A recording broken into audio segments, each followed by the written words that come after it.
Allez, bienvenue mesdames et messieurs dans cette émission. Toutes nos excuses pour ces légers retards avec lesquels nous démarrons cette émission. Quelques soucis techniques nous ont contraints malheureusement de démarrer en retard. Castan Etienne, on est là pour vous servir. On va parler actualité, on va parler de la crise sécuritaire, on va commenter les navettes du président de la République en Angola à Luanda. Le dialogue est en gestation, des invitations ont été distribuées aux organisations concernées par ce dialogue, l'opposition armée, l'opposition non armée, le gouvernement congolais, la société civile, bref, tout le monde a été saisi. De quoi va-t-on parler à Luanda? Pourquoi le choix de Luanda? Pourquoi la médiation angolaise et non la CENCO et l'ECC? Des questions qui taraudent l'esprit des Congolais. On va aussi aborder cette nouvelle invective du président rwandais Paul Kagame qui remet sur la table la question de la séparation des frontières au moment de l'époque coloniale. Kagame veut-il ou ne cache plus ses ambitions de vouloir s'approprier le Grand Kivu? On va en parler dans cette émission. Comment faire la guerre militairement avec des généraux ou avec une armée infiltrée? On fait ici allusion aux arrestations, mais aussi au transfert en prison de quelques officiers de l'armée, notamment le général, l'homme qui se faisait passer pour le tout-puissant, Christian Daiwel, ancien patron de la DEMIA, transféré à la prison militaire de Ndolo. Voilà donc, mesdames et messieurs, le menu de cette émission. Deux invités sont avec moi sur ce plateau. Le premier est de l'opposition, il est président du parti politique Dynamique pour un Congo fort, parti allié de la coalition Lamuka. Le père Kubangila, bonjour, bienvenue. Bonjour, très chers journalistes, merci de l'invitation. Bonjour à mon co-débatteur que je te laisse le primaire de pouvoir le présenter. Bonjour à tous les cadres et militants de la Dynamique pour un Congo fort. Est-ce que vous en avez même, les cadres en question? Moi, je pense que c'est les cadres et militants. Non, ce débat a été déjà révolu. Le père Kubangila, un leader politique de notre pays, ne peut pas créer un parti fantôme qui ne peut qu'y avoir peut-être 2 ou 3 militants. Non.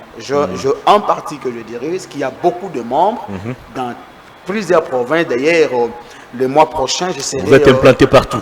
Bon, pas encore. Non, si je dis que je suis implanté partout, ça c'est mentir.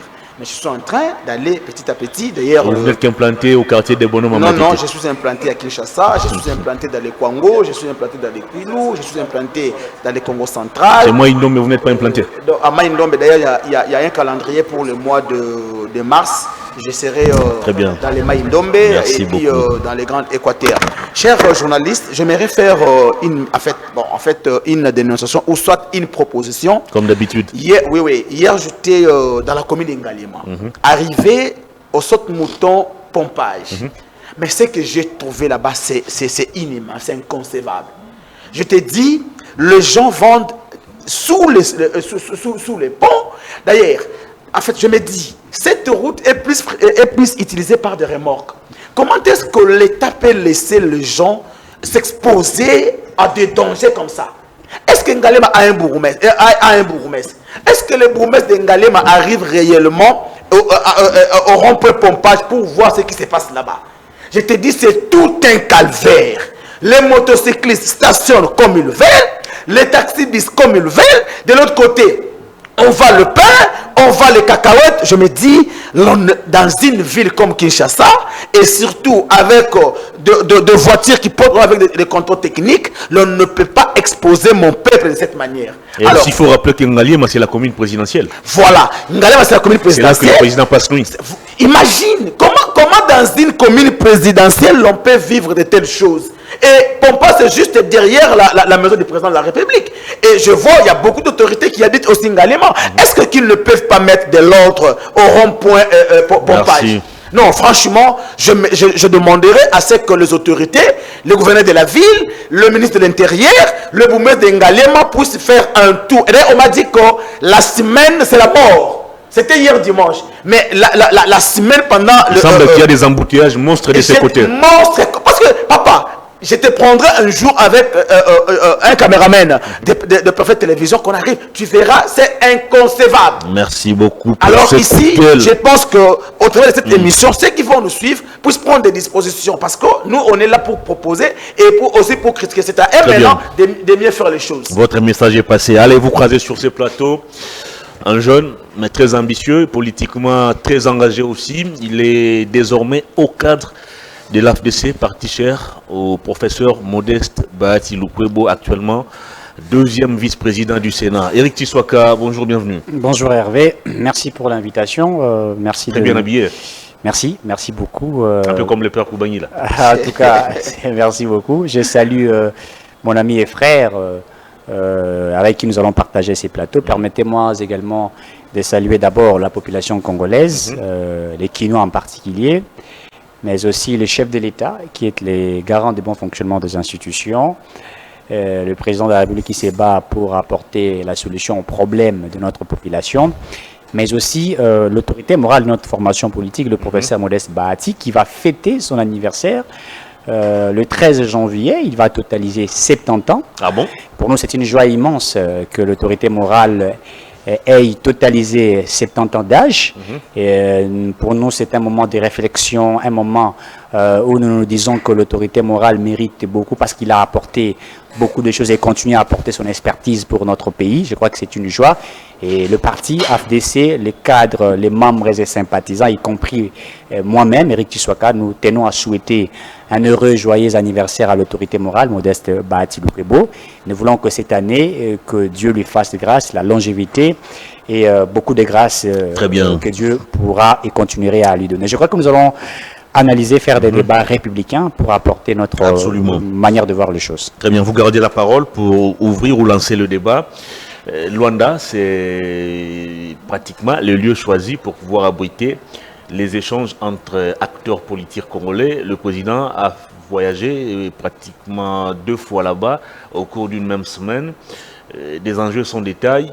Les invitations ont été distribuées. J'ai lu la réaction de Corneille Nangaa qui attend encore des éclaircissements sur cette nouvelle initiative.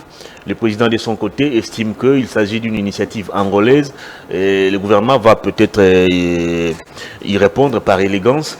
L'opposition, on va dire radicale, non armée, estime que la médiation doit être jouée par la CENCO et l'ECC. Finalement, qu'est-ce qui va se passer à Luanda? Je crois que... qu'est-ce qui se passe à Luanda? D'abord, il faut noter que ce qui se passe à Luanda, ce n'est pas un autre processus. C'est le processus qu'on a déjà entamé, que le gouvernement a déjà entamé. C'est vrai qu'il y a plusieurs propositions qui tombent et c'est tout à fait logique, normalement, parce que nous sommes dans la recherche de la paix.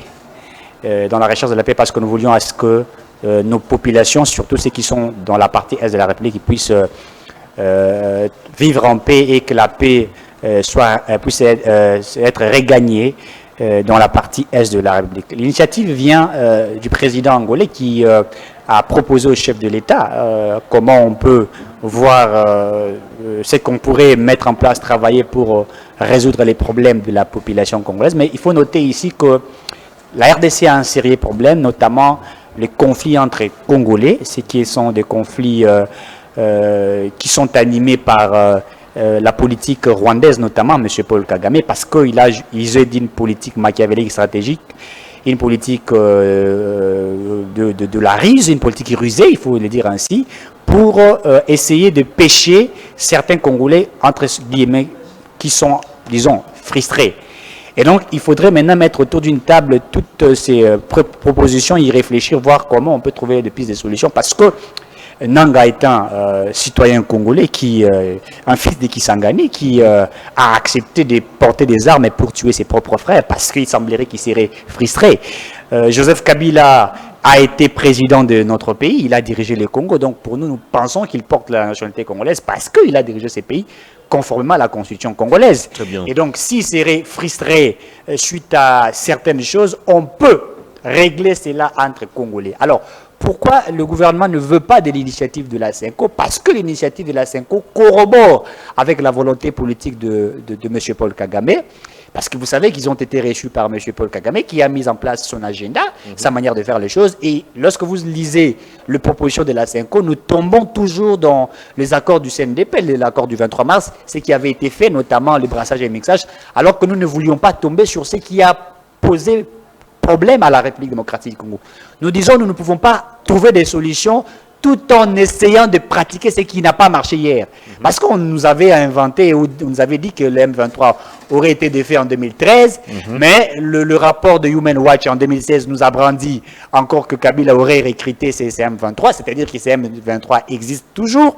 Et donc, jusqu'à aujourd'hui, ces M23 sont là. Aujourd'hui, ils existent parce qu'ils sont soutenus par l'M23 et certains Congolais ont eu à créer d'autres mouvements rebelles. Il n'y a pas que l'AFC qui est à l'Est, il y a d'autres mouvements qui soutiennent l'AFC. Donc, je crois que cette initiative permettrait à ce qu'on puisse régler les causes profondes de notre pays. Mais ces causes-là, je crois qu'ici, il faudrait ôter cette logique du partage de pouvoir où certains veulent à tout prix être mandataires, députés, je ne sais pas moi qui, ministres, etc. Mais ça serait résoudre les causes profondes, notamment la cause que l'on évoque, que Kagame évoque sur le partage, sur, comment dirais-je, le partage de nos territoires en 1885. On va y arriver. Je pense que c'est ça, là où les Congolais vont réfléchir et trouver des solutions. On va être beaucoup plus pragmatique. Oui. Entre les États, ce n'est ni l'amitié, moins encore l'amour qui prime, mais c'est plutôt les intérêts. Tout à fait. Alors, quel est l'intérêt des Luanda de vouloir organiser un dialogue entre Congolais? Qu'est-ce que l'Angola gagne derrière cette initiative? L'Angola ne gagne que la paix parce que l'Angola fait partie des voisins de la République démocratique du Congo. Si le Congo-Brazzaville, nos voisins en face, passent des moments critiques qui toucheraient à leur sécurité, et je crois que la RDC sera aussi touchée parce que nous partageons les mêmes frontières. Et donc le Rwanda, dans la logique d'apporter la paix, parce que vous savez, nous avons des accords économiques avec le Rwanda, notamment avec le Rwanda, on avait, avec l'Angola aussi.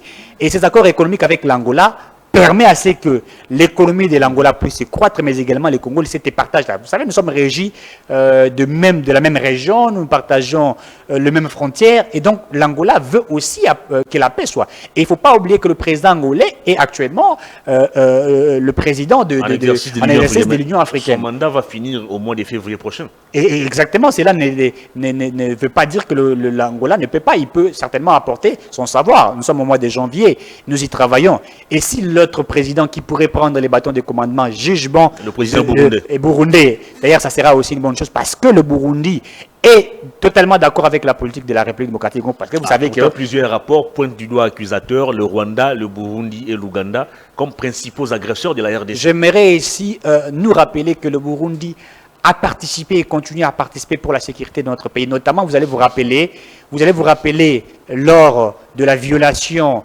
de l'accord de Washington qui a été signé entre la RDC et le Rwanda, les Burundi par le ministre des Affaires étrangères, lorsque le Conseil de sécurité a eu lieu, le ministre des Affaires étrangères burundais a rappelé que le Rwanda a violé l'accord de paix et que il y a eu aussi, comment dirais-je, une partie de la population burundaise qui a été attaquée suite à l'agression menée par le Rwanda. Donc, nous, avec le président Ndayishimiye, nous sommes en train de collaborer de la bonne manière pour que nous mettions fin à ce qui se passe. Ici, il faut noter que le Rwanda est en train de créer une tension dans la zone.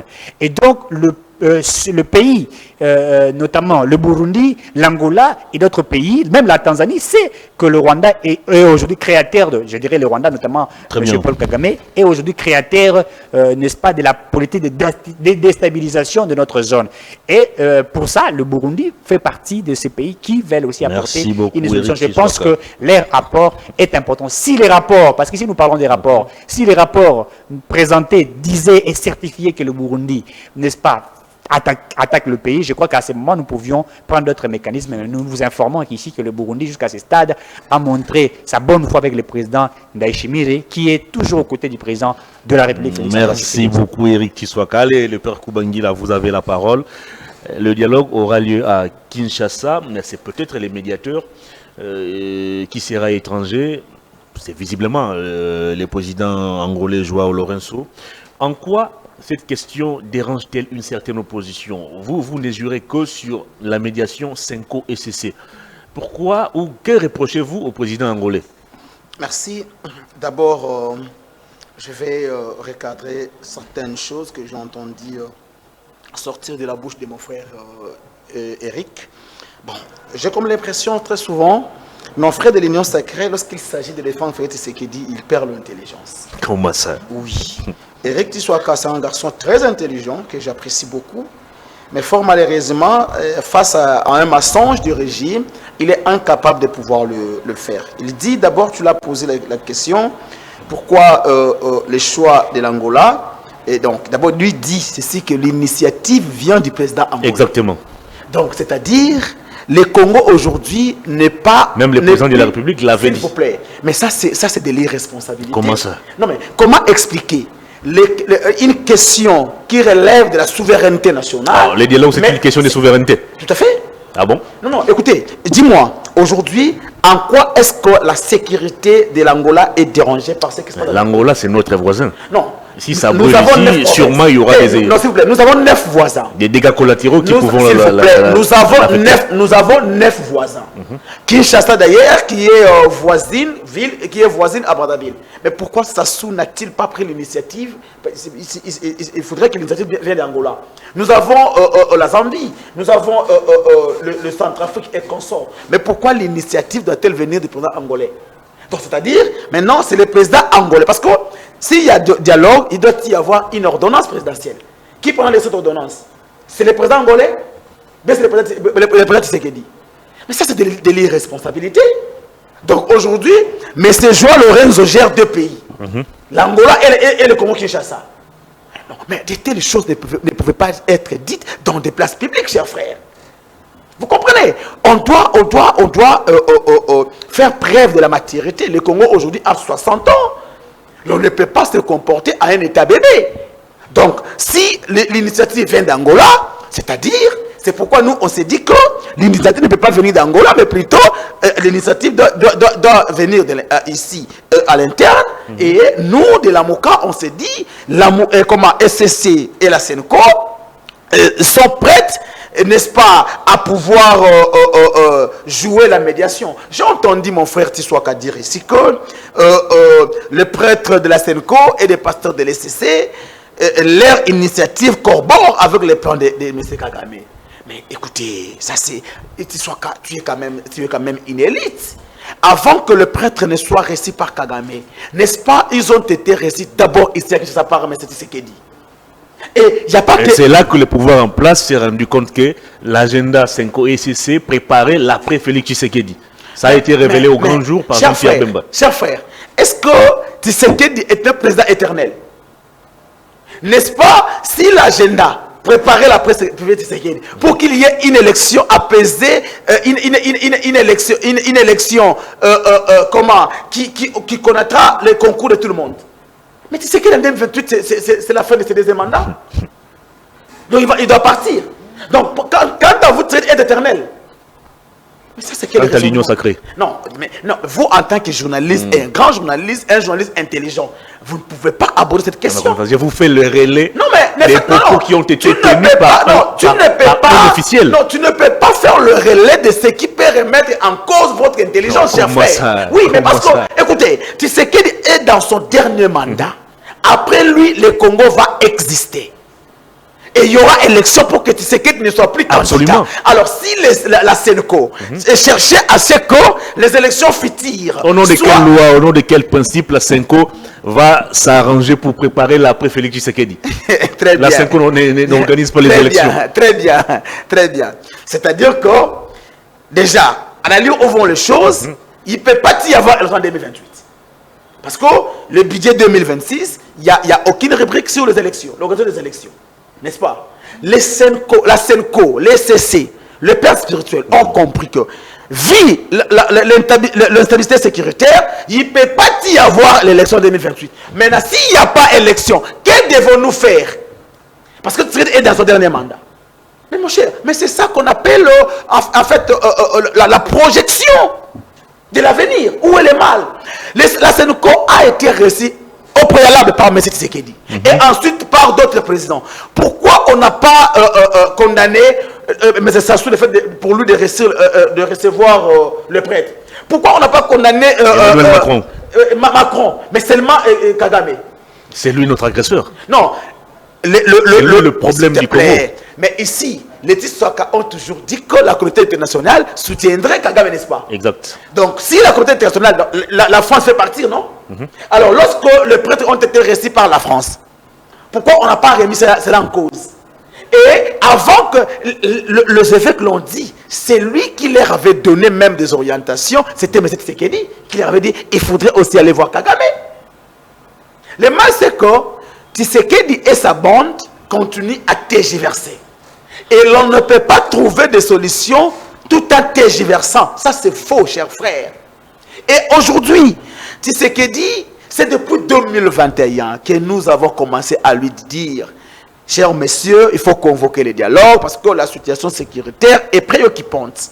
Il n'a pas entendu. Il a commencé d'abord avec les Luanda. Après Luanda, il a abandonné. D'abord Nairobi. Nairobi, Luanda. Il a abandonné Nairobi, Luanda, directement à Qatar et aux États-Unis. Aujourd'hui, il revient à nouveau à Angola. Mais nous disons non. Les problèmes du Congo, comme l'avait dit Lumumba, la solution ne peut nullement. Tu as posé la question si il n'a pas répondu. Tu l'as dit, entre les États, c'est les intérêts. Quel intérêt y a-t-il? Qu'est-ce que vous garantissez à Angola, le fait pour elle de jouer la médiation? Il dit, aujourd'hui, si les Congos, ça fait 3 ans aujourd'hui que la situation sécuritaire est instable. Tu peux me dire une seule fois où l'Angola a été touché? Par contre, la situation de sécurité actuelle, les pays qui peuvent être touchés directement, c'est le Burundi, l'Ouganda, la Tanzanie, n'est-ce pas? Et même le Congo, Brazzaville, ici en face. Mais pourquoi elle ne s'intéresse pas seulement à l'Angola? L'Angola, ce n'est pas que ça doit être touché. Le corridor de l'Obito, les grands bénéficiaires, c'est les Rwanda, l'Angola. Parce que tout va sortir par le Congo, finalement arriver à l'océan en Angola, et ensuite prendre la direction des États-Unis d'Amérique. Alors, l'Angola veut maintenant bénéficier de nos richesses. C'est pourquoi il a tout intérêt d'avoir la paix. Il ne le fait pas bénévolement. Non. C'est ce que Tshisekedi ne va pas vous dire. C'est ce que Tshisekedi ne vous dira jamais. Parce que le corridor est plus bénéfique à l'Angola qu'au Congo. C'est comme ça que les États-Unis, toutes ces puissances, se sont dit, vous ne voyez pas qu'il y a les COP. Alors pourquoi toi tu somnoles? Tu dois prendre l'initiative pour que nous puissions exploiter le minerai congolais. Merci. Mais nous disons ceci. Aujourd'hui, il n'y a aucun Angolais n'est décédé. Ce sont les Congolais qui meurent matin, midi, soir. Et la SENCO et les CC, par le passé, ont prouvé en quoi ils sont capables de pouvoir ramener et mettre ensemble toutes les protagonistes. Donc, que ça soit même ailleurs, mais ça doit être sous la médiation de nos pères spirituels. Nous de la Moka, on s'est dit... Pourquoi vous insistez sur la médiation des pères spirituels? C'est un conflit congolo-congolais. C'est un conflit congolo-congolais. Et c'est un dialogue national. Une question qui relève de la souveraineté nationale. Pourquoi alors aller le faire ailleurs? La SENCO et le CC sont accusés de ne pas jouer un franc jeu. Voilà pourquoi frère, les pouvoirs recourent peut-être à une médiation extérieure. Chers frères, écoutez.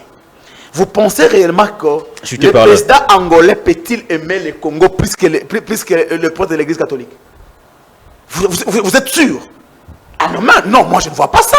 Je ne vois nullement qu'aujourd'hui, Joao Lorenzo ait plus de l'amour du Congo que les évêques de l'église catholique. Très bien. Et demandez à Tissoaka quand tu auras la parole, est-ce qu'il peut te dire à quand les militaires ougandais vont quitter le sol congolais? Non, il y a une opération de mutualisation des forces qui est interminable. Qui est interminable.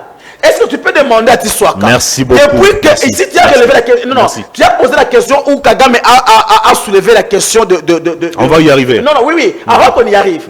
Quand tu vas poser la question à Tissoaka, demande à Tissoaka, pourquoi depuis que M. Museveni avait dit que l'Ituri était une partie ougandaise, le gouvernement congolais n'a jamais répliqué? Merci beaucoup. Donc, aujourd'hui, moi je pense, Tshisekedi est dans une logique de retarder les choses et surtout d'officialiser l'occupation étrangère sur le sol congolais. Merci beaucoup. Alors, merci. Nous qui sommes ceux qui aiment ces pays, plus que tout le monde, nous disons, l'heure est venue, qu'on doit arrêter avec les tergiversations parce que ça nous ridiculise, qu'on confie la mission des bons offices aux prêtres de l'église catholique et aux pasteurs afin qu'on gagne le temps. Ce n'est pas votre église ici. Quand on vous demande de vous arrêter, apprenez à vous arrêter. C'est le pas l'église où vous allez prêcher pendant 2 heures. Merci. Non, je vous ai retiré. Non. Même ce n'est pas l'église ici. Merci. Eric Tissoaka, Nairobi, Luanda, Doha, Washington. On revient de nouveau à Luanda. La multiplication de ces processus ne prouve-t-elle pas suffisance que votre pouvoir tâtonne, que votre pouvoir est peut-être en panne des stratégies? D'abord, mon cher frère a dit ici que pourquoi l'Angola aurait pris cette initiative, parce que tu sais qu'il ne prend pas des initiatives. J'aimerais rappeler ici qu'il y a beaucoup des initiatives que le chef de l'État a pris. Notamment. D'abord, quand il est devenu président de la République, vendre l'image de notre pays au niveau de la diplomatie, au niveau extérieur de ces pays, il en a fait. Le processus des USA qui a abouti à un accord à Washington a été l'initiative du président Tshisekedi. Parce que qu'est-ce que cet accord est devenu? Parce que cet accord est en cours. Sur le terrain, c'est un statu quo qui... Non, ce n'est pas exactement ça. Parce que non, c'est parce que si cet accord n'était que de la poudre aux yeux, je crois que lorsque les USA, par le vice-président américain qui avait déclaré à ce que le M23 quitte l'Ituri, si cela était de la poudre aux yeux, je crois qu'il aurait dû y avoir une résistance, notamment le refus de quitter la ville de Louvira. Et on aurait dû comprendre que c'était du théâtre. Mais nous avons vu, bien que certains sont allés se cacher dans certaines des collines, c'est ce que nous avons déploré parce qu'ils ont fait un repli stratégique pour masquer les visages, alors que nous connaissons qu'ils sont encore dans les collines. Mais ça prouve à suffisance que l'initiative a abouti à quelque chose. Le chef d'État a pris plusieurs initiatives pour trouver des pistes de solutions dans ces problèmes au niveau de l'Est, notamment avec au niveau de la communauté internationale. La résolution 2773 fait partie des initiatives du chef de l'État parce que nous avons brandi au niveau de la communauté internationale l'agression que la RDC subit. Aujourd'hui, partout au monde, on peut confirmer, certifier que le Rwanda, par l'entremise du Paul Kagame, agresse la RDC. Donc l'initiative est d'abord de la RDC. Mon frère ici dit, ben écoutez, pourquoi l'Angola, etc., on aurait dû donner à X, Y. Si même cette initiative aurait été prise par le président burundais, je crois qu'il aurait dit, bon écoutez, le Burundi veut aussi en profiter parce qu'il faut que les richesses de la RDC partent par là. Mais je vous ai rappelé ici que l'Angola partage les frontières avec la RDC et l'Angola, comme pays voisin, veut aussi à ce que la RDC puisse, comment dirais-je, trouver la paix parce que nous sommes agressés. Mais il ne faudrait pas oublier que nous avons entamé plusieurs processus, notamment le processus de Luanda. Dans ces processus, l'Angola avait aussi sa part de contribution. La RDC a apporté sa part de contribution. Vous avez déporté ce processus? Le processus n'a pas été... Vers d'autres cieux. Non, le processus de Luanda existe. Le processus du Kenya existe. Le processus de Finalement, il y a beaucoup de processus. Mais attendez. On doit être très clair. Il faudrait... J'ai toujours rappelé à mes débatteurs de faire toujours des études comparatives, des analyses comparatives. Si vous regardez ce qui se passe entre la Russie et l'Ukraine, vous allez voir qu'il y a l'initiative des USA, notamment lorsque les États-Unis avaient invité le président Poutine aux États-Unis pour échanger sur cette question de l'Ukraine. Vous allez vous rappeler que l'Union européenne aussi à un certain moment était ensemble pour y travailler, réfléchir sur la question de l'Ukraine face à la Russie. Il y a eu des initiatives et les initiatives seront toujours, parce que nous sommes dans la recherche de la paix, c'est une haute diplomatie. Et dans ceux qui ont fait les relations internationales vont vous le dire. En fait, on fait d'un pierre deux coups. C'est comme ça que ça s'est fait. C'est-à-dire, on fait d'un pierre deux coups. L'objectif, c'est nous voulons trouver les solutions. Trouver des pistes de solutions qui pourraient aboutir à une paix définitive. Pas à une paix temporaire, parce que le chef de l'État, Félix Tshisekedi, est dans la recherche de la paix définitive. Pas une paix temporaire, c'est qu'on nous a brandi avec les accords de CNDP et d'autres accords qui n'ont pas permis à la RDC d'avancer. Mon frère insiste ici, excusez-moi, M. Hervé, insiste ici sur la part de la CENCO. Il faudrait que la CENCO puisse jouer la médiation. Mais je comprends pourquoi mon cher frère insiste. Et vous l'avez rappelé ici. Et j'étais très content en disant, mais la CENCO n'est pas la CENI. Parce que la CENCO a réfléchi sur l'après Tshisekedi. Alors que Tshisekedi est en plein mandat. Mais la CENCO réfléchit après. Or, nous pensions que si la CENCO devrait mener la médiation, c'était dans l'objectif de trouver la paix afin que le Rwanda n'ait pas accès à la République démocratique du Congo, afin que le Rwanda quitte nos frontières. Parce que s'il faudrait dialoguer, nous devrons dialoguer pour trouver des pistes de solutions, faire face. En fait, Nous, le dialogue que nous sommes en train de rechercher, c'est le dialogue où les Congolais vont faire face à l'unanimité, face à Paul Kagame. Ce n'est pas un dialogue où nous cherchons pour que M. Pierre Koubangila devienne, je vous dis, ministre de l'Intérieur, parce qu'il en cherche. Ce n'est pas ce dialogue. Je dis, il va devenir gouverneur. Ce n'est pas ce dialogue que nous sommes en train de chercher. C'est un dialogue où Fayoulou va se dire, ben écoutez, j'ai le plan de sortie des crises. Et dans mon plan de sortie des crises, voilà des tactiques stratégiques que j'ai mises en place pour que nous puissions faire face au Rwanda. Où Stéphane viendrait nous dire, voilà le changement de la Constitution le plan de changement de la Constitution que j'apporterai, parce que c'est ça qu'on en avait déjà parlé avant que ce régime en parle, en disant voilà, nous voulons faire ceci, et les uns et les autres vont y réfléchir. Mais ça ne serait pas dans l'objectif de l'après-Tshisekedi. Parce que ici, il faut comprendre une chose, que le Rwanda veut à tout prix nos terres. Et c'est ça que nous devrions comprendre. Le Rwanda n'a rien à foutre avec le président Tshisekedi, il n'a rien à foutre avec Fayoulou, il n'a rien à foutre avec Moïse Katumbi. C'est que le Rwanda veut, c'est nos terres. Alors, comment nous devrions réfléchir après Tshisekedi, l'après Tshisekedi? Comment nous sommes occupés, la Senko veut réfléchir après Tshisekedi? Et ça, vous voulez que nous puissions confier ces missions à la Senko? Nous ne pouvons pas confier la mission à la Senko, alors que la Senko réfléchit sur l'après Tshisekedi. Et c'est ce que nous nous disons. Rien n'affirme aussi que la Senko réfléchit sur l'après Tshisekedi. C'était des propos de Bemba qui je vous dis que jamais non, mais attendez. Parce que, non, il y a ceux qui... Les CC, par exemple. Parce que, vous allez vous rappeler à un certain moment, plusieurs confessions religieuses se sont mises en place pour y réfléchir et tout ça. Il y a eu des réunions qui ont été organisées. Et par là, que certains de l'église de l'SCC et d'autres confessions religieuses nous ont dit clairement dans leurs échanges, et ça n'a jamais été contredit jusqu'à ces jours, voilà ce que... Vous faites allusion à quelqu'un qui avait dit que quelqu'un lui aurait rapporté ce qui s'était dans une réunion à laquelle lui-même n'avait pas participé. Attendez, et vous prenez M. Komsa attendez. Lorsque les confessions religieuses se sont mises en place ensemble pour tabler sur toutes ces questions, il y a eu des rapports. Et dans ces rapports-là, certains nous ont dit que... Mais certains, c'est Kankenza. Lui-même n'avait pas participé à la réunion. Il n'y a pas que Kankenza. Parce que Kankenza...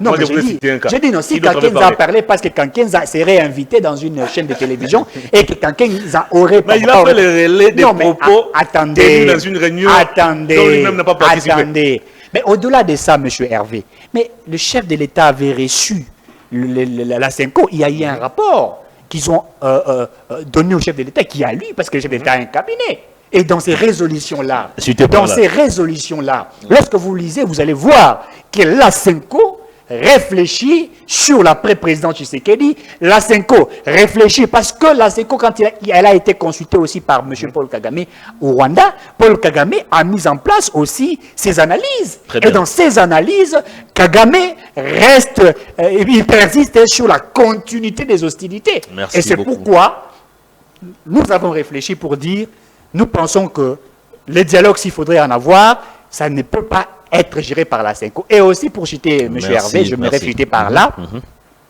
l'Angola a pris cette initiative parce que l'Angola veut à tout prix que la RDC, comme c'est un pays stratégique et que nous partageons des frontières, nous avons des accords économiques avec l'Angola, nous avons des accords économiques avec le Burundi, nous avons des accords économiques avec la Tanzanie, avec d'autres pays voisins, et que dans cette continuité de partenariats gagnant-gagnant, que la RDC puisse gagner, que l'Angola puisse gagner, ça n'a rien à voir. C'est que M. Pierre est en train de parler simplement parce qu'ils savent, le père est en train de parler, parce qu'ils savent simplement que l'accord qu'il demande, c'est simplement donner encore les mandats à M. Paul Kagame. Merci et je l'ai dit, je l'insiste, je le suis en rouge. Monsieur Luison, faut le dialogue que la Senko veut à tout prix et qu'il insiste, c'est encore donner les mandats à M. Paul Kagame. Or, nous, au sein de l'Union sacrée, nous ne le ferons pas. Un pays va poser un acte sans aucun intérêt. Non, mais je n'ai pas parlé de cela, je n'ai pas dit cela. Si vous avez suivi bien mes analyses, j'ai dit ceci, que nous avons des accords. Je l'ai insisté, monsieur, vous êtes un journaliste très intelligent, il faut souligner en rouge là. J'ai dit, nous avons des accords économiques avec l'Angola. Ne pensez pas que l'Angola, pour elle, comme étant nation, elle va bénéficier plus que la République démocratique du Congo et que les autres. Non, nous partageons. Et d'ailleurs, l'Angola a des ressources naturelles incroyables. Et il a le pétrole. Il fait partie parmi les 3 premiers pays exploitateurs, producteurs du pétrole en Afrique. La RDC ne fait même pas partie parmi les 3e et les 4e. Donc, vous ne pensez pas que le Rwanda est comme, l'Angola est comme le Rwanda. Au cadre de l'AFDC. Très bien. Le Père Koubangi, là, vous avez tantôt évoqué un problème congolais.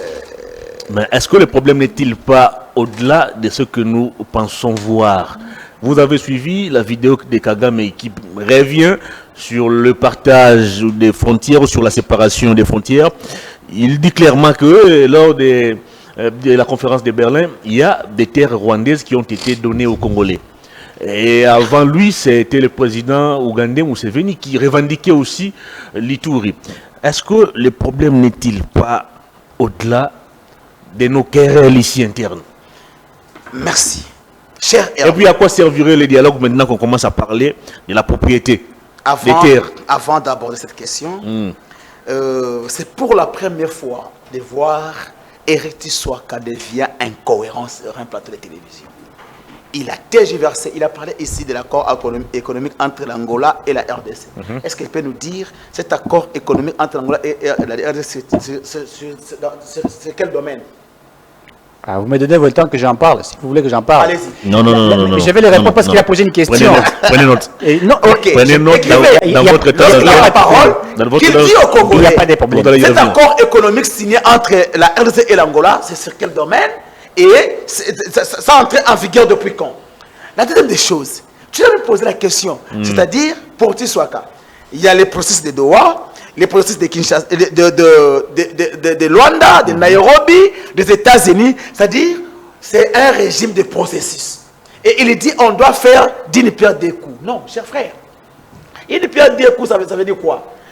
Vous dialoguez, en même temps vous combattez. Avoir plusieurs processus, c'est pas ça faire d'une pierre deux coups. Soit tu as confondu les termes, ou soit tu as fait, ça t'a échappé. On ne peut pas faire d'une pierre deux coups en suivant la même chose. Non. C'est-à-dire, comme il y a la guerre, combattons au front et dialoguons de l'autre côté. C'est ce qu'on appelle d'une pierre deux coups. Mais ce qu'il est en train de faire, c'est ce qu'on appelle les tâtonnements politiques, la tergiversation. C'est-à-dire, il ne sait pas où mettre le pied. Et il ne sait pas où ça peut tenir. Il a dit encore une chose ici. Il dit, la proposition, donc, le président élu Martin Fayoulou doit venir avec la proposition de sortie de crise sur comment combattre Kagame. Non. Chez nous, dans la Mouka, nous avons une proposition sur la sécurité interne. On ne peut pas faire, on ne peut pas se focaliser pour un seul pays. Non, non. Le Congo aujourd'hui fait objet de plusieurs complots internationaux. Alors, le plan de la Mouka sur la sécurité de nos frontières, ce n'est pas seulement pour le Rwanda, c'est pour l'Ouganda, c'est pour le Burundi, c'est pour tous ces pays frontaliers qui nous combattent matin, midi, soir. Et il ne faut pas ici que Tshisekedi nous donne l'impression d'être, en fait, de prendre Kagame comme leur ennemi. En réalité, Kagame c'est leur allié. Je l'ai toujours dit ici. Un allié naturel de M. Tshisekedi, c'est Paul Kagame. Parce que, écoutez, le général Sylvain Ekenge met à la place publique le plan de Tutsi. Il est suspendu et remplacé. Mais au Rwanda, le même propos qui ont été tenus par le général Sylvain Ekenge a été tenu par un général rwandais. Il est en fonction.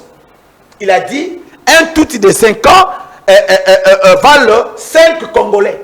Et 10 Congolais. Donc, moi, Tshisekedi, Hervé, Félix Tshisekedi, Aline et consorts. Donc, nous sommes comme un Tutsi de 5 ans.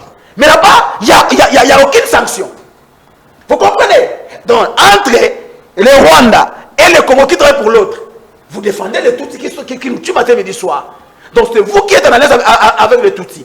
Il a dit encore d'autres choses ici. Encore, c'est là où j'ai vu que Tshisekedi est en train de se contredire. Il dit, lorsque les évêques étaient au Rwanda, Kagame a réfléchi sur la persistance des hostilités. Ah, mais si Kagame a réfléchi sur la présence des hostilités, les prêtres veulent le dialogue. Où est le problème? Où est le problème? Parce que ces dialogues... Revenez sur ma question. Non, les prêtres n'ont jamais demandé le dialogue avec Kagame. Les prêtres ont demandé le dialogue entre Congolais. Donc, si Kagame réfléchit sur la persistance des conflits, c'est à nous maintenant de réfléchir comment combattre Kagame, c'est-à-dire faire un bloc interne et ensuite combattre Kagame. Où est le problème des évêques? Revenez sur ma question. Ça c'est grave. Conférence des Chers frères, séparation des frontières. Peut-être des terres rwandaises seraient accordées aux Congolais. Non, peut-être que Kagame ne connaît pas l'histoire. Le Rwanda fit la 7e province de la République démocratique du Congo sous l'État indépendant belge. Peut-être que Kagame ne le sait pas. En fait, le Rwanda était la 7e province de notre pays. Il y avait la même monnaie. Vous comprenez? Et il y avait même importation de près de 2400 Hutus, je pense, qui étaient venus au Congo pour venir travailler dans des sites miniers. Donc, si Kagame aujourd'hui dit que il faut revoir le limitation, non, c'est à nous maintenant de récupérer le Rwanda comme notre 25e province. Et pour qu'on récupère le Rwanda comme notre 25e province, il doit avoir un président réellement qui aime le Congo comme Martin Fayulu et qui a une politique sur la sécurité interne claire. À ce moment-là, nous allons récupérer le Rwanda. Mais fort malheureusement, comme nous avons des alliés du Rwanda au pouvoir ici à Kinshasa, qui ne travaillent que pour les Tutsis. Non, il n'y a pas d'alliés du Rwanda ici. Chers frères, est-ce que tu sais que jusqu'aujourd'hui, les accords économiques qu'avaient signés M. Tshisekedi et Paul Kagame ne nous ont jamais été brandis? Si soit quand il te dit, les accords qu'ils avaient signés avec le Rwanda, qu'en est-il aujourd'hui? Il devait commencer d'abord par nous montrer de quoi il s'agissait. Alors si peut-être il y a des accords compromettants que Tshisekedi avait signés, c'est ce que Kagame réclame aujourd'hui. Tu sais comment? Parce que comment Kagame qui avait appelé hier son partenaire privilégié, que moi, depuis l'opposition avec Tshisekedi, Tshisekedi l'a dit tantôt ici, Tshisekedi, n'est-ce pas toi et moi quand on était dans l'opposition, on savait que c'est le Rwanda qui nous menaçait. Mais lorsque vous êtes arrivés au pouvoir, comment Tshisekedi pouvait changer de narratif pour dire que Kagame était votre partenaire jusqu'à l'inviter ici au Stade des Martyrs? Et toi, Tshisekedi, tu l'as acclamé. Tu as chanté à sa gloire ici au Stade des Martyrs. Je t'ai vu, les images existent. Vous comprenez? Tu as dit ici que non, voilà, le M23 n'était pas de fait en 2013. Tu contredis même le procès Bateloukwebo qui avait confirmé que le M23 était de fait en 2013. Il ne faut pas l'opposer à son autorité morale. Non, je ne l'oppose pas. Je l'oppose à son passé. Vous allez pousser l'autorité morale à l'éradier du parti. Je l'oppose à son passé. Parce que Tshisekedi, le professeur Bateloukwebo, qui est son leader aujourd'hui, que je salue et que je souhaite en avance joyeux anniversaire, avait confirmé que le M23 était de fait en 2013. Militairement. Mais aujourd'hui, Tshisekedi veut contredire son chef. Et Tshisekedi avec moi, Félix Tshisekedi, Martin Fayulu, Augustin Kouya, dans l'opposition, nous étions en train de dire que notre ennemi c'est Kagame. Mais Tshisekedi et Tshisekedi arrivés au pouvoir, ils ont changé le narratif pour dire que Kagame était le meilleur ami. Tshisekedi a même invité. Non, il a voulu approcher Kagame pour qu'on puisse traiter à l'amiable ce conflit. Ça n'a pas marché. Cher frère, aujourd'hui, il a repris le narratif selon lequel Kagame c'est notre ennemi. Tu penses que nous connaissons tous le malicité de Tutsi. Et ici, Tshisekedi avait invité ses alliés de M23 ici pendant 16 mois. Pas ses alliés. Il les avait invités en quelle qualité? Question directe à Félix Tshisekedi. Non, à Tshisekedi, il est là. à lui. C'est-à-dire, ici, chers frères, je vais vous dire que l'Ouganda et le Rwanda, leur souci est d'occuper illégalement les territoires congolais. Merci. Et ici, je donne raison à notre papa Ngwanda. Honoré Ngwanda, qui avait révélé lorsqu'il est arrivé au pouvoir que le plan de la bancarisation du Congo sera accompli par Félix Tshisekedi. Et aujourd'hui, Mobutu au pouvoir, Kagame ne l'a jamais dit. Musée au pouvoir, Kagame ne l'a jamais dit. Mais pourquoi il est dit aujourd'hui sur Félix Tshisekedi? Merci beaucoup. Donc, et si Tshisekedi ne convoque pas les dialogues internes pour mettre en déroute les pas de Kagame, nous allons le considérer comme les responsables numéro 1 de la balkanisation. Je vous ai retiré la parole. Donc maintenant, j'en appelle à mon peuple, à tous les Congolais, de se lever, de ne plus compter ce fait de ce qu'il dit. Parce que Kagame maintenant et Museveni sont clairs, ils se sont dit, il doit de facto occuper notre sol. Et si Tshisekedi est là, ne veut rien faire, c'est à nos peuples congolais de nous lever afin de défendre notre intégrité territoriale. Vous lancez l'appel aux Congolais, alors que dans votre parti, dans votre propre parti, vous êtes incapable de mobiliser. Votre voix est inaudible. T'inquiète pas. Personne ne suivra votre message. Je vais t'inviter à la prochaine marche, tu verras comment Eric Tshisekedi, Kinshasa pointe du doigt accusateur Kagame comme principal agresseur, mais nous oublions parfois l'Ouganda qui tient aussi, je veux dire, le même discours que le Rwanda. Problème des terres, le Grand Kivu serait une propriété du Rwanda. Museveni de son côté revendique l'Ituri. Est-ce que ces problèmes ne dépassent-ils pas, comme je le disais tantôt à le père Kubangila, nos querelles internes? Est-ce qu'il n'est pas plus que temps pour les Congolais, pour le président de la République, pour vous de l'Union sacrée, de créer l'unité nationale afin de regarder le danger qui plane sur le pays? D'abord, je vais répondre à la question de Monsieur Bangila. Sur les accords économiques. Évidemment, je crois que peut-être qu'il a oublié, mais je le comprends, que la RDC fait partie des communautés économiques des États de l'Afrique centrale. Lorsqu'on dit communauté économique, dans l'Angola... C'est une organisation internationale. Non, attendez, ça n'a rien à voir avec les relations entre pays. Nous parlons ici de partenariat économique. Parce que dans ces communautés économiques, lorsque vous lisez, j'aimerais que vous puissiez prendre le temps de les lire. On parle de la sécurité notamment. Il y en a les chapitres où on parle de la sécurité. Il y a les chapitres où on parle des accords économiques entre les pays qui font partie de cette communauté-là. Parce qu'il y a un accord direct entre Kinshasa et Luanda. Non, mais attendez. Mais je suis en train de vous présenter les éléments. Parce que lorsque vous lisez, on dit tous les pays qui font partie des communautés économiques des États de l'Afrique centrale, n'est-ce pas? Ils doivent s'assurer entre elles, les nations, la sécurité, il faudrait la lire. Et ces États-là collaborent, ils ont un partenariat économique, que ce soit dans les exploitations, notamment minières, que ce soit dans les exploitations de plusieurs secteurs, etc. Ils font partie. Et je vais vous rappeler ici, lorsqu'il y a eu signature de l'accord de Washington, et que tous les présidents présents africains qui étaient là ont eu le temps de parler, de se justifier ou d'être des témoins de cet accord-là, vous allez vous rappeler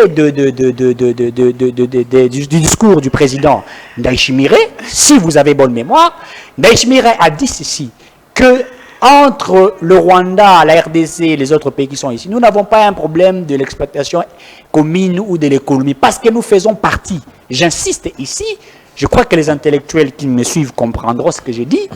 Ndayishimiye dit, nous travaillons ensemble, nous collaborons ensemble, nous partageons les frontières ensemble et nous exploitons ensemble parce que nous en avions parlé sur le plan économique, ça existe. Donc, il n'y a pas d'autre mécanisme outre que ce qui a été prévu, parce que nous sommes régis. Et ça, c'est pouvoir corriger. Je crois que si il est intellectuel, j'ai dit ceci, s'il est intellectuel et que ceux qui nous suivent comprendront, peut-être qu'il il joue la ruse, mais j'ai dit nous faisons partie de cela et que tout a été signé là-dedans. Alors, je reviens ici. Problème des frontières. Non, oui, je vais en parler. Il dit que la RDC, Tshisekedi était un allié naturel du Rwanda. Il dit, bah, écoutez, il compare les propos du général Ekenge quand il a parlé des Tutsis, etc. Mais les gens n'ont pas compris pourquoi le général Ekenge a été sanctionné. Parce qu'ici, nous affrontons le Rwanda. Le Rwanda a mis en place une veine stratégique contre la République démocratique du Congo. Il a même utilisé en disant à l'époque que la RDC était en train de tirer sur les Tutsis rwandais. Ils disent que la RDC ne reconnaît pas les Banyamulenge comme des Congolais. Parce que Kagame à l'époque voulait à tout prix que les communautés toutes qui sont ici en RDC se révoltent pour dire que la RDC ne reconnaît pas en eux la nationalité congolaise. Vous allez vous rappeler. Et compte tenu de la préservation de l'unité nationale, j'ai dit ici, je parle comme élite, je parle comme scientifique et je parle comme chercheur. Pour préserver l'unité nationale, les chefs de l'État n'ont pas voulu que cette veine-là soit maintenue par Kagame pour en faire usage. C'est comme ça. Le président rwandais, c'est comme ça que le Rwanda a toujours utilisé en disant que je poursuis l'FDLR au Congo et après il dit non, j'ai mis des mesures défensives pour protéger mon territoire. Là il parle des frontières. Il parle maintenant des frontières. Des terres plutôt. Maintenant ici vous avez posé à M. Kubangila qui a tergiversé parce que les discours de Kagame, nous l'avions suivi. Il dit clairement, je n'ai rien à voir avec le président Tshisekedi. Je n'ai rien à voir avec le président Kabila.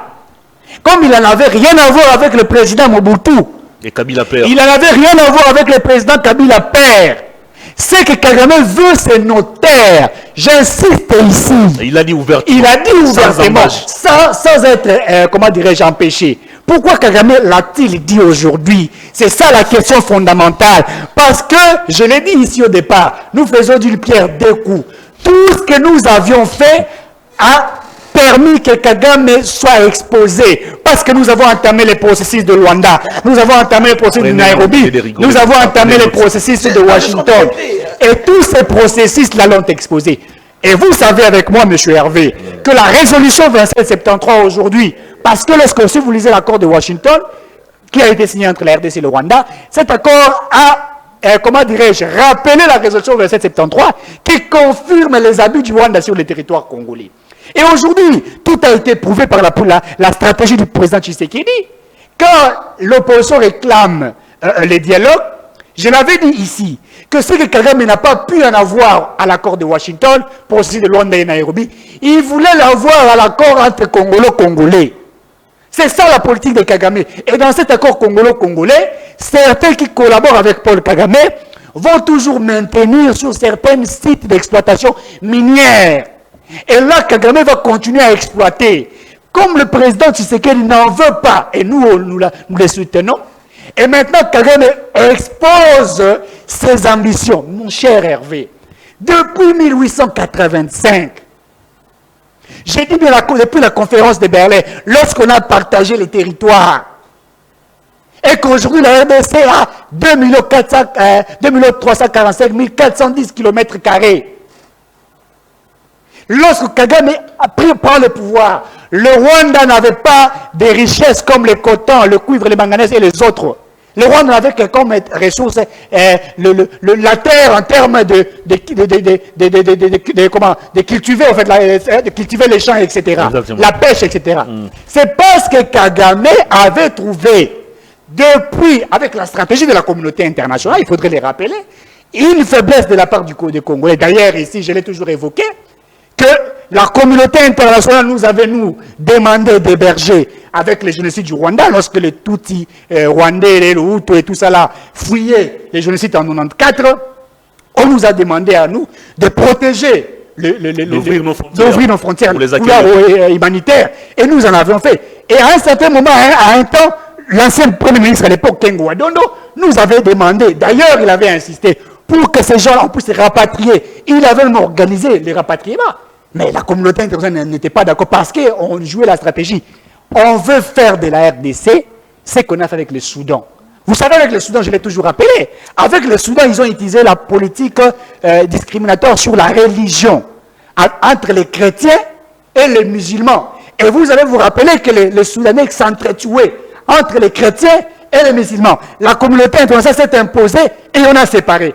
Avec la RDC, on va utiliser la stratégie de l'occupation, sous prétexte que les Banyamulenge ne sont pas des Congolais et que ces gens-là pourraient réclamer des terres après. S'ils disent que, parce que ce sont des Tutsis, il faut les dire, des Tutsis qui sont devenus Congolais, parce que, vous allez vous rappeler, la Constitution congolaise les dit clairement, ces gens-là qui ont accédé sur le territoire avant 1960, si vous vous rappelez, la Constitution dit clairement qu'on leur a octroyé une nationalité collective. Parce que vous savez ça, vous êtes sans ignorer. Vous êtes sans ignorer. Vous êtes sans ignorer. Prenez note. Vous êtes sans ignorer. Prenez note. Oh là là. Je ne représente pas l'émission avec vous. Prenez note. Vous êtes sans ignorer. Si vous connaissez l'histoire de ces pays et que si vous prétendez être politique, on a octroyé une nationalité collective, je l'ai dit ici, sans être contredit par aucun scientifique, que l'on a octroyé une nationalité collective à ceux-là qui sont venus du Rwanda, qui sont venus de Burundi, qui sont venus du Ouganda, on leur a octroyé la nationalité collective. Une dernière question avant de passer la parole à... Et aussi, avant de pouvoir citer, vous savez que la Constitution est claire sur l'acquisition de la nationalité congolaise par Lius Sanguis, Lius Soli, vous savez. C'est-à-dire, vous pouvez être congolais de 2 parents, comme vous pouvez être étranger, vouloir avoir la nationalité congolaise. Donc, ici, il faudrait noter, très chers frères, que la politique de Paul Kagame, c'est de prendre nos terres. Très bien. Et nous, les Congolais, n'allions pas accepter cela. Et c'est pourquoi nous disons, accepter un dialogue sous la Cinco, c'est maintenir Paul Kagame sur le territoire congolais. Vous avez reconnu, vous l'avez si bien reconnu que la politique de Kagame, où son objectif, c'est de prendre nos terres. Tout à fait. Et à ce jour, ce danger est bien réel. Tout à fait. Des rapports l'attestent, des médias basés sur place certifient que chaque fois que l'AFC M23 récupère un territoire, on cherche, on cherche à dépeupler les populations autochtones pour y installer des Rwandais. Alors, à Kinshasa, on semble être dans la distraction. Qu'est-ce que nous comptons faire concrètement pour récupérer d'abord nos territoires et puis déloger tous ces gens qui sont installés par les rebelles, appuyés bien évidemment par l'armée rwandaise? On ne peut pas dire que nous sommes distraits. Il est vrai que les Congolais, moi je parle avec beaucoup de nos frères, qui beaucoup se plaignent parce qu'ils veulent à tout prix que l'on fasse la guerre au Rwanda. Si vous posez des questions aux Congolais, ils se disent que nous sommes prêts. Même à pied, nous allons traverser pour faire la guerre au Rwanda. Ils sont là, ils le disent. Bien qu'ils n'ont pas eu les moyens que l'État peut octroyer. Vous savez, vous allez vous rappeler de Mouzé Laurent Désiré Kabila quand il nous a demandé allez-y vous défendre avec tout ce que vous avez comme arme pour votre intégrité territoriale, parce que Mouzé n'était plus en bonne corrélation avec la communauté internationale, ni la France, ni la Belgique, ni la Grande-Bretagne. Donc il était prêt à tout. Alors actuellement que le président Tshisekedi est en bonne relation avec d'autres nations et nous travaillons avec la diplomatie qu'il a mise en place. Les Congolais, les Kinois qui sont là, savent ce qui se passe dans cette partie de l'Est. Et la politique, non seulement des Kagame, avec certains opposants, notamment par rapport au rapport que nous avons, pendant que nous nous battons pour assurer la paix dans la partie Est, on va nous créer encore l'affaire des Mobundo. Parce qu'il faudrait aussi qu'on en parle, c'est toujours l'insécurité. On vous crée l'affaire des Mobundo de l'autre côté, vers là où mon frère est originaire de là. Je pensais qu'il pouvait en parler, mais il n'en parlait pas, parce qu'il sait qu'il en est complice, peut-être qu'il en est complice. L'affaire Mobundo a été créée de l'autre côté, on veut nous faire distraire, et pendant ce temps, ils sont en train d'avancer, une sorte d'insécurité qui est encore créée, et maintenant on va vous pousser à un dialogue. Mais attendez, vous mais le régime travaille, mon cher frère. Je vous dis, nous ne pouvons pas exposer. Il y a quelques jours, je l'ai dit. Un jeune entrepreneur a perdu sa vie, sa ferme en Baka. Vous savez ce que le général Ekenge avait dit? Est-ce que vous savez ce que le général Ekenge avait dit? Ce n'était pas faux. Attendez, ce que le général Ekenge avait dit, ce n'était pas faux. Mais il ne pouvait pas en tenir sur la place publique parce que, étant général de force de général au sein de l'armée, il avait ces informations, il pouvait donner ces informations aux services habilités. Pour que ces services habilités... même des services? Non, mais c'est ça ce que j'ai dit. Parce qu'au sein du régime, il y a des informations que nous connaissons, mais que je ne peux pas, moi, Eric Tshisekedi, je ne peux pas, moi, Eric Tshisekedi, je ne peux pas, M. Hervé, je ne peux pas, moi, Eric Tshisekedi, exposer qu'est-ce qu'on fait. Il y a des choses qui sont menées par les régimes, mais que nous ne pouvions pas exposer. Mais nous vous disons, et nous les rappelons, si l'Angola veut à tout prix qu'il y ait dialogue, etc., nous allons en faire dans l'optique de la recherche de la paix entre Congolais. Nous allons réfléchir et nous allons trouver des solutions. Mais s'il faudrait, j'insiste encore ici, que la CENCO intervienne, je nous rappelle, si vous acceptez la CENCO, une fois de plus, vous avez une fois de plus donné mandat à Kagame de continuer. Nous ne voulons pas la continuité de Kagame parce que mon cher ici est en train de protéger les intérêts de Paul Kagame et nous n'en sommes pas d'accord par rapport à cette situation. Merci beaucoup Eric Tshisekedi. La CENCO n'a jamais présenté Paul Kagame comme son partenaire fiable. Il est son partenaire. Il a été reçu là. Il a même dit qu'ils ont reçu de l'argent. La CENCO a été reçu partout. Il a reçu même de l'argent. C'est Ruto, c'est Macron, c'est Sassou, partout. Oui, ils ont reçu de l'argent. Ne voyez pas l'ombre des... J'aurais même appris que le président de la Cinco serait suspendu. Je ne sais pas si c'est vrai, mais j'aurais appris qu'il serait. C'est faux. Ah, je l'ai vu au conditionnel. Non, c'est faux. C'est faux. Le père Koubangila, problème des frontières, problème des terres. Les médias locaux qui sont en Ituri nous renseignent qu'à ce jour, le nombre de militaires ougandais qui se trouvent dans cette province, c'est vraiment impressionnant. Est-ce que nous n'allons pas lentement, mais sûrement, vers l'annexion de nos territoires, vers le Rwanda ou l'Ouganda peut-être? Cher Hervé, d'abord je vais chuter là où tu sois. Je vais commencer là où tu sois à chuter. Il m'indexe de protéger les intérêts du Rwanda. S'il y a des gens qui n'ont jamais mangé sur la même assiette que les Rwandais, c'est nous, de l'Épère Koubangila, pas vous. Parce que je peux commencer à vous citer. Il faut les citer. Tshisekedi est allé au Rwanda et Kameri. Kameri même a donné 10 têtes de bœuf au Rwanda. Nous avons vu Tshisekedi s'incliner devant le génocide rwandais. C'est pas possible. Et vous qui défendez les Tutsis aujourd'hui. Il était en mission officielle. Il n'était pas parti quémander la nourriture chez Kagame. Vous qui défendez les Tutsis, c'est vous qui êtes à la naissance avec les Je n'ai pas défendu les Tutsis. Non, vous défendez les Tutsis. Il faut faire attention.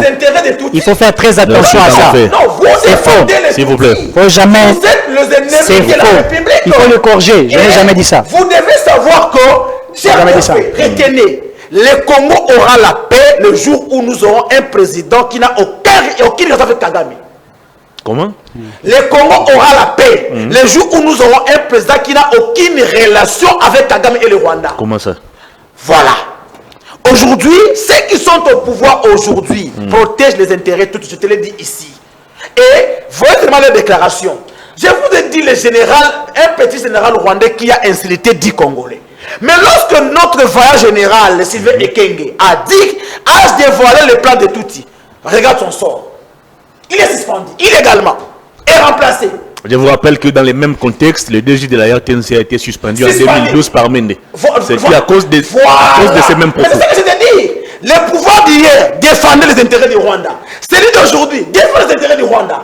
Parce que lorsque au Rwanda, on crache sur les Congolais, aucune suspension. Mais lorsque ici, on crache sur les Rwandais, tu es arrêté. Vous voyez comment tu es en train de parler de tout ici. Il n'a pas craché sur le Rwanda, il a craché sur le Rwanda. Mon cher frère. Il faut être clair, il faut le corriger. C'est devant le jugement d'histoire. C'est faux ce qu'il dit là, c'est très faux. Nous défendons le Congo. Lorsqu'on tire sur les Tutsis, nous sommes vilipendés. Nous sommes pourchassés. Donc, pour vous et votre régime, nous devons devenir les esclaves du Rwanda. C'est le peuple, ça ne passera jamais. Les Tutsis ne sont pas des Congolais, je le défendrai jusqu'à ma mort. J'ai pris l'ESM, tu l'as aussi appris. Lorsque j'ai appris à l'école primaire, je n'ai jamais lu, là où on cite parmi les élèves congolais, il y a des Tutsis. Il n'y en a pas. Et je mets quiconque à défi, en commençant par faire Tshisekedi, de me montrer, au moins qu'on change le cours aujourd'hui. Et je ne sais pas qu'est-ce qu'on enseigne à nos enfants aujourd'hui. J'ai appris les SEM, nullement je vis les Tutsis comme étant une élève congolaise. Non. Et aujourd'hui, vous voulez nous faire gober une histoire montée et voulue par vous. Tu me dis que les Mobono chez moi dans les Bandundu. Mais n'est-ce pas le capitaine que le porte-parole de l'opération Ngemba l'a dit que les proches de M. Tshisekedi sont ceux qui sont derrière les Mobondo. Moi je suis le proche de M. Tshisekedi. Il a été rappelé même à Kinshasa. Il a été rappelé à Kinshasa. Tu ne sont pas informés. Imagine donc, tu sais que tout ce qui se passe au pays ne s'informe pas. Lui ne s'informe que de sa nomination comme candidat de l'AFDC. Parce que lorsqu'on a rappelé le capitaine, parce qu'il avait dit, les proches de M. Tshisekedi sont, il n'a pas dit seront, ils sont. Ils soutiennent les Mobondo. Ils soutiennent les Mobondo. Donc les Mobondo, c'est une affaire de Tshisekedi et ses collaborateurs. C'est pas moi, c'est un capitaine qui l'a dit. Mais tu fais m'indexer moi, le père Koubangila, un Congolais qui aime son pays plus que vous. Il a dit encore ici des choses. Tu sois qu'à confondre un accord bilatéral à un accord régional. Mais ça c'est grave pour une élite. Oh là là. Lorsqu'on signe un accord entre deux États, c'est ce qu'on appelle l'accord bilatéral. Mais ce que tu as parlé de l'accord régional, ça n'a rien à voir avec l'Angola. C'est pas possible.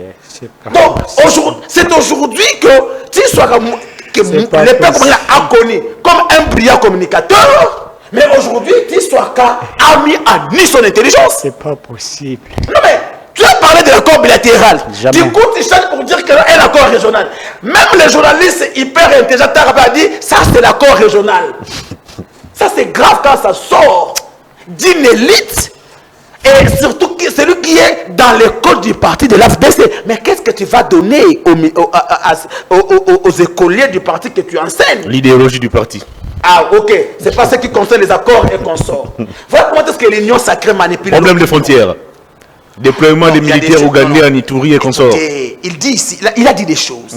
Tshisekedi dit, la constitution congolaise donne une nationalité collective. C'est faux. Il a parlé des événements qui se sont S'il te déroulés plaît. en 1960, je S'il pense. te plaît, non.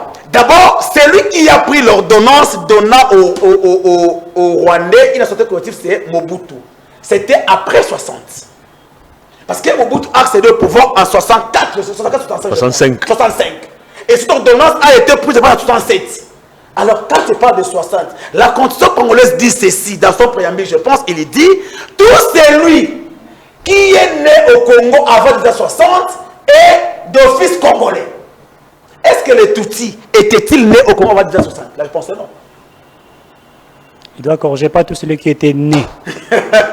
Faut Non, lire c'est la la Constitution. Constitution. On va la lire. Non, nous la Constitution. Pas tous ceux qui étaient sur les territoires congolais. Voilà. Avant. Ceux qui étaient Avant. sur les territoires. Avant. Mais c'est ça. Voilà. Qui étaient sur les territoires congolais Avant avant. 1960. Évidemment. Est-ce que les Tutsis... Les Banyamou, les Hutus et les Tutsis qui ont fui les génocides du Rwanda, c'était en quelle année? Le génocide était en quelle année? Mais c'était en Non, 97. d'abord, non. C'était en 97 et 94, pardon. 94. 94, non? Mais c'est en 94. Ok. Est-ce que c'était avant 60? La Très bien. réponse est non.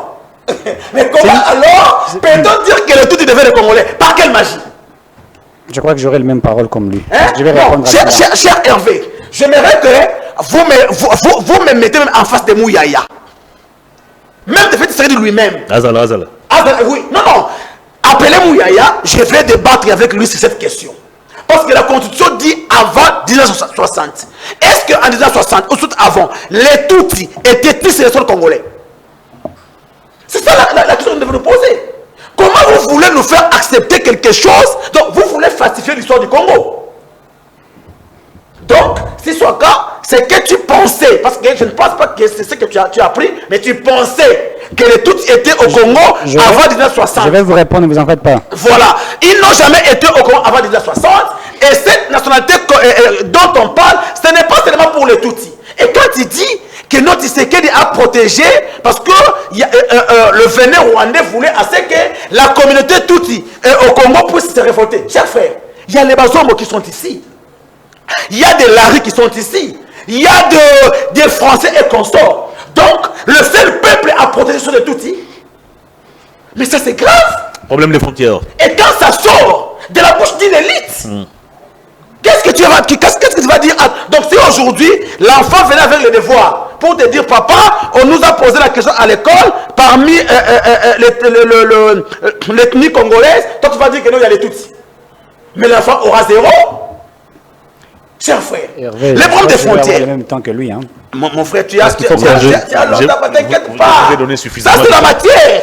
C'est pour les Congolais, c'est pour ton avenir. Problème des Même frontières. ailleurs, ça va t'aider. On va terminer par là. Problème des frontières. Chers frères, écoutez, je l'ai dit tantôt ici, après cette émission, je te vois même la vidéo. Les Belges existent. On peut faire appel aux Belges.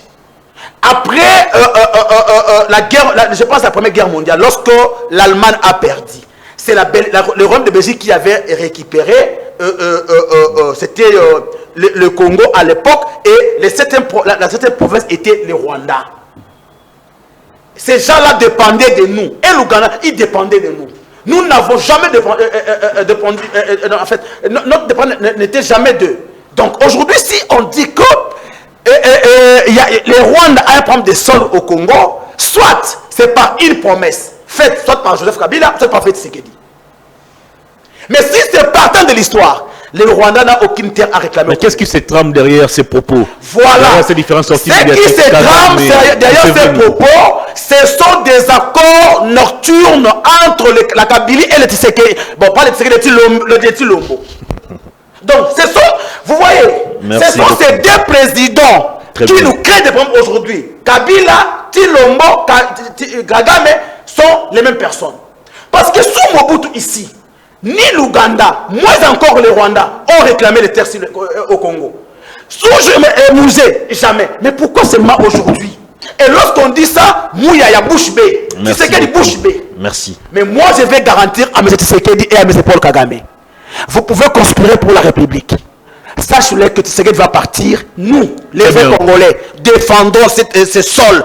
Et même pas 10 cm. On va terminer cette émission. Même pas 10 cm du sol congolais. Nous légués par nos aïeux ne sera occupé ni par Kagame, moins encore par Museveni. Merci. Si Tshisekedi était un héritier comme nous tous, il va faire son temps. Si aujourd'hui une parcelle familiale est hypothéquée par un aîné, lorsque les petits vont grandir, ils vont défendre. C'est ce que nous allons faire demain. Merci. Et aussi longtemps que moi je serai en vie, Kagame, rassure-toi, tu n'auras même pas 2 mètres sur le sol congolais. Très bien. Merci beaucoup. Allez, on va terminer cette émission. Malheureusement, on doit terminer cette émission. Il y a d'autres programmes qui doivent venir après nous. Mais en tout cas, je donne 2 minutes à chacun pour pouvoir conclure. Pas plus. Très bien. Pas plus. 2 minutes. Je vais aller un peu plus vite. Oui, vous allez commenter aussi cette question. Oui. De temps en temps, on demande au président de la République de faire la guerre. Mais comment faire la guerre avec des officiers corrompus, avec des officiers qui font preuve de trahison? Ils sont déférés devant la justice. Pour certains, alors, comment aller combattre militairement avec une armée où les généraux ne font pas totalement confiance en leur commandant suprême? Très bien, bonne question, je vais aller un peu plus vite. Je crois que mon frère a un problème, il doit beaucoup lire, et je le comprends. Vous savez, mon cher frère, un Français qui a acquis la nationalité congolaise ici au Congo, qu'on a donné la nationalité. Vous avez 2 minutes, je vais aller vite. Est-il français ou congolais? Il est congolais, n'est-ce pas? Est-ce qu'il a une ethnie ici de la France en RDC? Ça n'existe pas. Les Tutsis qui ont, depuis la colonisation, avant le 1960, ils étaient des Rwandais et de tout ça. Là, quand ils sont arrivés ici, ils ont une nationalité collective. Ils ont fait des enfants, n'est-ce pas? Et selon la constitution congolaise, est congolais, n'est-ce pas? Celui aussi qui est né sur le territoire congolais. Pourquoi? Si vous lisez la constitution, lorsque un enfant est né de 2 parents d'une autre nationalité, mais sur le territoire congolais, il a des fils. La disposition, on va lire. Lisez l'article 10 de la Constitution. Lorsque vous lisez la Constitution, son article 10, on parle de la nationalité congolaise, mais au-delà de ça, il y a une loi qui réglemente sur la nationalité congolaise. Je crois que les juristes vont vous le dire. On parle de l'acquisition de la nationalité, comment on peut perdre la nationalité congolaise, comment on peut l'acquérir la nationalité congolaise, par ius sanguis, ius solis, etc. Ça existe. Donc, les 2 parents qui ne sont pas congolais, quand ils mettent au monde sur le territoire congolais un enfant, d'office, cet enfant-là est congolais.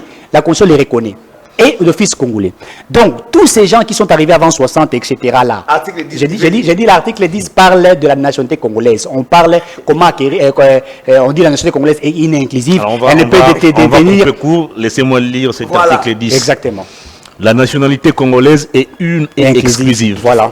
Elle ne peut être détenue concurremment avec aucune autre. Voilà. La nationalité congolaise est soit d'origine, soit d'acquisition individuelle. Voilà. Exactement. Et congolais d'origine, toute personne appartenant aux groupes ethniques dont les personnes et les territoires constitués, ce qui est devenu le Congo. Tout à fait. Présentement, la République démocratique du Congo a l'indépendance. Tout à fait. Une loi organique détermine les conditions de reconnaissance, d'acquisition, des pertes et des recouvrements de la nationalité congolaise. Soyez clair, mais Hervé, tu es très intelligent. Lorsque vous lisez cette constitution, on vous dit il y a une loi organique, n'est-ce pas? Exact. Qui détermine. Absolument. Et on vous dit les conditions, d'acquisition. Je crois que je suis dans les 2 minutes, je crois que c'est très important. C'est très important. C'est-à-dire que la nationalité congolaise, on vous dit qu'elle est inclusive. Elle ne peut pas se détenir exclusive. Elle ne peut pas se détenir avec une autre nationalité. Mais il y a des modes de l'acquisition de la nationalité congolaise. Absolument. Un Français qui veut devenir congolais, il y a une loi organique. Et dans la loi organique, lorsque vous la lisez, il est clairement dit, je suis ici, les juristes me suivent, s'il y a 2 parents étrangers qui ont fait un enfant, même dans l'avion, je vais le dire ainsi, mais sur le territoire congolais, même sur l'espace aérien congolais, d'office cet enfant-là est congolais. C'est ça la loi organique. Ça veut dire quoi? La loi organique. La loi organique détermine, j'ai dit bien la loi organique détermine. Mais tu rigoles comme quelqu'un qui ne maîtrise pas. Je vais aller un peu plus vite. Parce que tu as pris dans mes 2 minutes, tu as lu la Constitution. Je vais aller un peu plus vite. 30 secondes. Voilà. Alors, Je l'ai dit clairement qu'on a donné collectivement la nationalité à ces gens-là. Et ces gens-là, c'est très important parce que ici, ils pensent que moi, je n'ai jamais parlé d'ethnie Tutsi. Ça n'existe pas. Merci. Et je l'ai dit clairement, ça n'existe pas. Mais il y a des Tutsis congolais parce que la loi organique détermine et parce que la Constitution l'en a déjà donné. C'est pourquoi, lorsque le président Tshisekedi l'a dit, il s'est référé à la Constitution de la République. Et c'est clair, le général Kenge, c'est qu'il a dit, il n'a pas tort. Mais dans une situation de guerre, pour protéger la souveraineté de notre pays, on ne pouvait pas jeter ce vénin-là. Merci. Évidemment. Arrestation des officiers. À l'arrestation des officiers. Traîtrise. Parce que vous voulez que nous déclarons la guerre. Lorsque nous. Mais évidemment, vous voulez que nous déclarons la guerre. Lorsque nous vous avons dit que la RDC était infiltrée, la RDC est occupée. Si un général l'aurait dit, un Katangé aussi, j'insiste, il s'appelle celui qui était de la maison civile, je me rappelle, qui a dit j'ai le chef de l'État entre mes mains. Vous vous rappelez de ce général-là qui a dit je porte le chef de l'État entre mes mains. Alors qu'il est le chef de l'État, quand il est arrivé président de la République, il a fait des efforts pour que ces messieurs deviennent un général, chef d'état-major. Donc vous allez vous dire que nous sommes. Nous avons déjà. Le Congo a été infiltré. C'est pourquoi Félix a préféré travailler sur l'armée stratégiquement et au même moment, il a mis en place une haute politique diplomatique. Et c'est cette politique qui a fait en sorte qu'aujourd'hui, Kagame voulait dire que je n'ai rien à voir avec Merci. Mais j'ai à voir avec Congolais. Et ça, il faudrait le comprendre. Je rappelle que vous êtes au cadre du parti politique AFDC. Merci beaucoup. Et sérieusement marié. Sérieusement. Très bien. Allez, on termine l'émission avec 2 minutes. Merci. Traîtrise au sein de l'armée. Comment combattre avec des officiers militaires qui font la traîtrise? Merci beaucoup. 2 minutes, pas plus. J'invite Issoaka à souffrir sur ce plateau. C'est pas possible. Et la Constitution maintenant, mon frère, moi je dois protéger ton intelligence. La Constitution, tu as pris pour exemple, ou soit pour soubassement. 2 minutes, c'est pour conclure. Ce n'est plus pour rentrer dans les débats. D'une nationalité collective. Merci. On parle d'individuel. Ok? S'il te plaît, si un Français est né au Congo, il n'est pas franco-congolais. Tu diras, je suis congolais. Vous comprenez? Si on vous dit de tous Congolais, non! C'est que moi je me passe, c'est en fait, tous Congolais, non! Soit tu es Congolais, soit tu es Rwandais. Que tu sois Tutsi, que tu sois français naturalisé congolais, tu ne peux pas te dire que non. Voilà, si on faisait ça, la communauté Tutsi congolaise vont se... Non, il n'a pas ce droit-là. Ne le dis plus dans d'autres plateaux, mon frère ami, je t'interdis. Traîtrise au sein de l'armée. Traîtrise au sein de l'armée. 1 minute. Chers frères, vous savez, même j'ai suivi en Iran, je pense, pendant les manifestations, on a eu arrêté ces 2000 infiltrés, s'il y a eux qu'on sort. Ça ne manquera jamais. Le problème maintenant, c'est l'intelligence des services pour détecter réellement les infiltrés et le mettre hors d'état de nuire. Vous ne pouvez pas jeter toute une armée en partie pour dire que l'armée est infiltrée. Merci beaucoup. Et pendant 7 ans que vous êtes au pouvoir, qu'avez-vous fait alors pour militer et lutter contre cette merci beaucoup le père Koubangila. Non. Le nombre de militaires les militaires. Je vous retire la parole. La question était posée plutôt. Ok, merci. Pourquoi Tshisekedi ne prend pas de mesures pour même résilier ces fameuses mutations de force entre nous et l'armée ougandaise? Parce qu'ils sont complices. Merci beaucoup. Et ici, peuple congolais, n'a sengi na binobo telema. Tozaka na mabele moko oyo bakoko batikela biso. Tomoni ete pouvoir oyo bazana makanisa ko kabola Congo. Totelema tobundela mabele. Votre message est passé, le père Koubangila. Je rappelle que vous êtes président du parti politique dénommé Dynamique pour un Congo fort. Vous êtes aussi pasteur et sérieusement marié. Membre de la coalition de la Mouka. Merci beaucoup. Allez, ça n'est fini. Grand merci à vous, mesdames et messieurs, d'avoir suivi cette émission. Merci à Florine Randou qui a tout fait à lui seul. Grand merci à vous. La patrie vous sera reconnaissante. On se retrouve très prochainement avec d'autres invités, mais avec toujours les mêmes plaisirs. Au revoir.